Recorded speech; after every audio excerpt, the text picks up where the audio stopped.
Hi, this is Tanya Peterson with the Anxiety-Schmanxiety blog on healthyplace.com. The anxiety beating technique I have to share with you today has to do with an aspect of anxiety that many people find incredibly annoying and frustrating. This has to do with anxiety and sleep. Have you ever found yourself either unable to go to sleep or you get to go to sleep, but you wake up in the middle of the night and your mind starts racing and running, and anxiety is telling you things? You've got fear, you've got worries, you've got what ifs, you've got regrets, like I should have done this, I shouldn't have done that, I should have said this, or why did I do this? All sorts of things from the past and the future just rolling around, and right now in the present you're too anxious to sleep. Well, we all know that sleep is important, and I think most of us would rather sleep than be lying awake in the middle of the night all anxious. I have 3 things that might help you decrease that anxiety, calm those middle of the night worries, and help you get some much needed sleep. The first one involves the body, the physical body. Have you ever noticed that anxiety makes us really tense, even in the middle of the night? We may be lying down, but when our thoughts are racing and we're worried about getting to sleep because we have to get up in the morning, we tense up. You can feel it in your neck, everywhere basically. So if you get up and stay in your room, stay in the dark, and just do some gentle, calm stretches, maybe 10 minutes worth, a little less, a little more, depending on what you want to do. Just gently stretch out the areas of your body.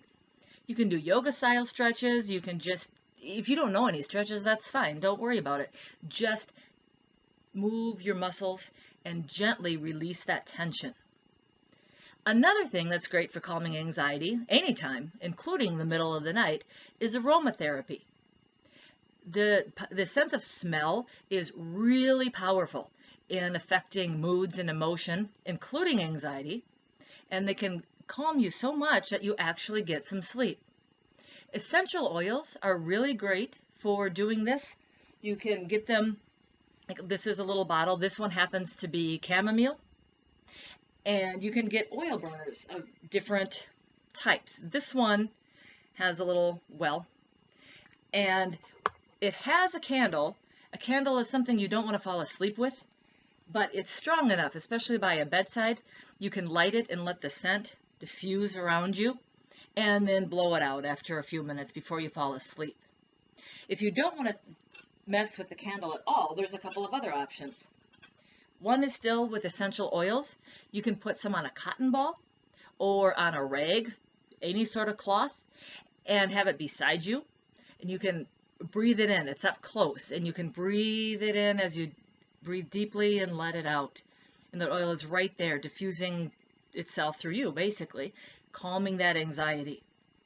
You can also get oils in the form of a spray.